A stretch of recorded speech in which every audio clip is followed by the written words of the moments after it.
Franck, excuse-moi, je te dérange? Non, ça va. En fait, je voulais te dire que... Enfin, je sais pas si t'as remarqué, mais moi, j'adore l'humour aussi. Enfin, j'adore la déconne, quoi, tu sais, j'aime bien plaisanter.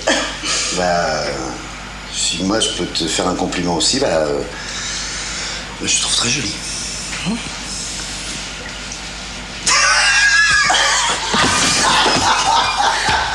Florence, ça t'es... Ouais. Excuse-moi, je t'ai fait mal. Non. T'es pas fait mal? Non. Dommage. Salut.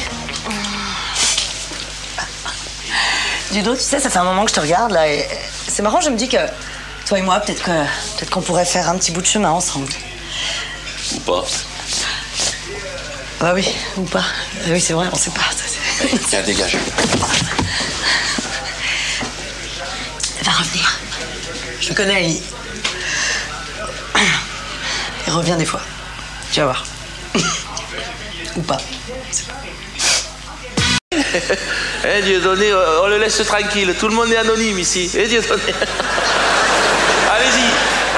Allez-y, c'est à vous, Olivier. Bonjour. Je suis infirmier paysagiste, divorcé, voilà. Je fais comme une sorte de répulsion, si vous voulez, d'allergie avec le chinois. C'est le chinois. Je ne supporte pas le chinois. Le chinois de Chine, de n'importe... Moi, c'est la tête de chinois. Ouais, ce faciès, là, de pamplemousse à moitié écrasé. Je ne supporte pas. Les deux yeux, là, genre Fantomas, les deux fentes, là, mais ça me fout les jetons. En présence d'un chinois, je suis un autre homme. On peut le dire. Un prédateur. C'est vrai, il a raison. Mais il le sent, le chinois. Tu sais, il se fout de ta gueule. Il se marre, mais c'est pas un con. De toute façon, il le sent, c'est lui ou moi. Et il n'y aura pas de prisonnier, il le sait, le chinois. J'ai parlé après. Non, je ne suis pas d'accord, monsieur. C'est un sketch. Non, je ne peux pas vous laisser dire ça, monsieur. Et qui a été fait dans cette intention-là. Monsieur, je ne peux pas vous laisser dire ça. Dans l'intention de choquer. Je dis pas qu'il est antisémite, je dis ce sketch était antisémite. Les vieux démons coloniaux sont encore là. L'arabe, il écoute et il obéit. On va passer à Sylvie rapidement, qui est toute timide. Allez, exprime-toi, Sylvie. Bonjour. Voilà, je m'appelle Sylvie Platinos. J'ai 52 ans, moi je suis infirmière spécialisée en gérontologie. Je fais une répulsion viscérale envers les Noirs. Les Noirs, ils me font peur. Si c'est vrai, je sors de chez moi. Ils sortent de partout, de sous terre, on ne sait pas, il y en a de plus en plus. Autrement je suis catholique, vous savez, pratiquante, oui. J'ai prié Dieu chaque jour, mais je ne peux plus. Je ne m'en sors plus. Mais le nouveau curé de la paroisse, c'est un noir. Voilà, donc Dieu m'a laissé tomber. Et ben, je faisais ma prière. Moi, je priais, Jésus, Marie, et à un moment donné, j'entends « Bonjour, ma fille ». Je dis « Tiens, une voix comme ça, c'est bizarre ». Et là, je me retourne. Un noir, énorme, penché sur moi, une tête, on aurait dit un singe bonobo. J'ai dit, mais pourquoi ils ont mis un singe bonobo dans l'église? Déguisé en curé, j'ai dit, qu'est-ce que tu fais là, bonobo? Tu veux partir? Ah oui, j'ai donné un coup de pied à bonobo. Eh ben oui, alors il m'a dit, ben non, je suis pas bonobo. Il m'a dit, je suis le père Mbilou. Ah ben là, arrêt cardiaque, le cœur à le cœur. Ah ben je suis tombée dans le coma profond, ouais. Très profond. J'étais morte. Mais ils ont essayé de me ranimer. Tout quadruple pontage, transfusion sanguine, pose de stérilet, ils ont tout essayé. Dans mon cadre professionnel, c'est pareil. Et maintenant, il se trouve que je travaille donc en milieu hospitalier. Voilà, c'est un milieu où il y a énormément... c'est infesté de noirs. Des patients noirs, beaucoup. J'en ai beaucoup. J'ai les euthanasies tout de suite. Samedi dernier, visite de Jean-François Copé, porte-parole du gouvernement. maire de Meaux, Candidat de Chirac, c'est lui. et surtout candidat à la région Île-de-France.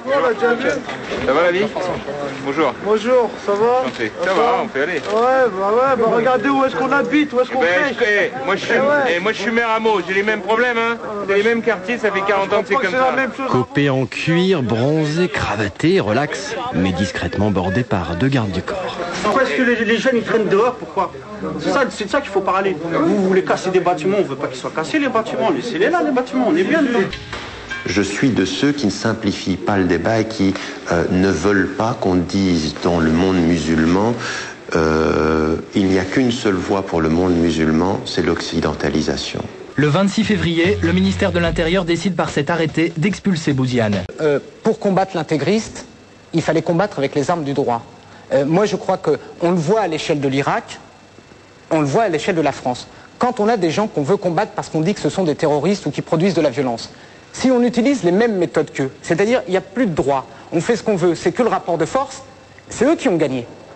Je veux dire, ce que les Américains ont fait en Irak, c'est un échec total. C'est un échec total parce que certes Saddam Hussein c'était un dictateur, mais eux comment ils se comportent en Irak aujourd'hui? Est-ce qu'ils ont vraiment amené du droit? Alors en France, face aux intégristes, il faut répondre avec le droit, il faut répondre sur le fond, et il faut utiliser les armes du droit. Et je crois qu'on a les moyens dans une démocratie, dans un pays riche comme les nôtres, d'offrir d'autres perspectives que la politique du gros bâton pour dire aux gens, faut pas les suivre parce qu'au contraire, eux ils aiment ça. Le jeu répression-action, c'est un jeu qui fonctionne très très bien. Mais pourquoi tu cours?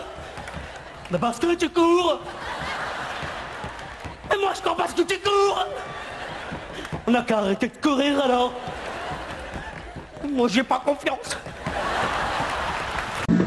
Nous voyons comment la plupart des médias arabes et internationaux sont en train de propager la bêtise avec des émissions comme Star Academy ou d'autres.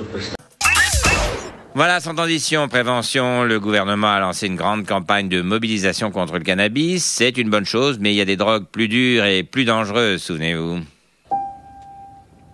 Depuis que Marie vit dans cette maison, elle a vu 2400 fois le journal de Pernod dans le salon. 600 fois combien ça coûte dans la cuisine. 246 fois il n'y a que la vérité qui compte dans la salle à manger. Il a regardé 45 000 heures de télé-réalité dans la chambre.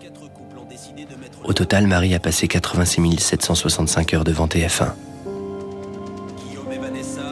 Le problème, c'est que Marie a 14 ans. On paye trop d'impôts et il y a trop d'insécurité dans le pays. Il n'y a que Sarkozy qui peut nous sauver. Et qu'elle est complètement idiote. Attention, regarder TF1 nuit aussi à votre entourage.